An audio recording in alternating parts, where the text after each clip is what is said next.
The Canadian Warplane Heritage Museum in Hamilton provides an annual and incredible display in the sky each Remembrance Day. Now, for many years on this day, people at various ceremonies around the cities across the GTHA could look up and watch as the Lancaster bomber did a flypast. Well, the bomber is not flying today, but a trio of B-25s will be marking the day in and around the Hamilton area west of the city. So joining us live to talk more about the aircraft, flight path and symbolism is Al Mickeloff from the Canadian Warplane Heritage Museum. Al, good to talk to you this morning. Let's talk about this today, because it's going to be different today with 3 different planes taking off, covering a variety of sort of Remembrance Day ceremonies, etc. So what can you tell us about where people will be able to see planes today? Absolutely. So at 10:20 this morning, we have our B-25 and Firefly. The Firefly is the aircraft that is sitting behind me. We'll take off Hamilton Airport. They will head over to downtown Hamilton, over to Dundas, over to Ancaster, Brantford, and then over to Caledonia, where they'll orbit until 11:02, when they'll come over our service that's taking place inside our building.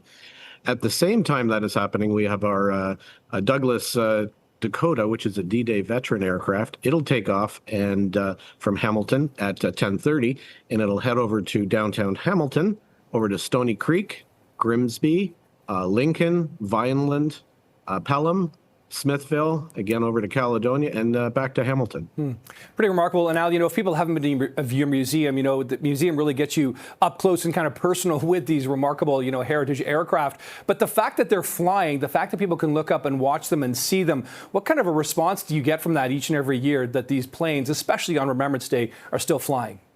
Well, absolutely. This is a very important day. There's you know, around the museum, a lot of people say that every day is Remembrance Day, but today it's the only day where on the 11th hour of the 11th day of the 11th month, we should take time to pause and from our busy lives and honor the service, duty, and sacrifice of all the veterans and those currently serving. And this is why we continue to fly these aircraft as living tributes to these brave Canadians. So it's a very important day.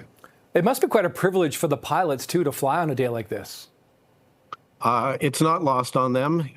There's no one. It's a different day for them. It's going to be very cold for them flying. We don't have a lot of heat in these old aircraft, but certainly, and no one's shooting at them, so it's a much safer environment. That's a positive for sure, Al. Okay, let's talk about the significance, too, of, you know, the Canadian Air Force here, you know, the contributions it made, of course, to various war efforts. Here we are, you know, 80 years to the end of the Second World War today. You know, just that significance here that comes to life in your museum, and what people, in some cases, I think, Al, don't understand about the contributions Canadians made in the air.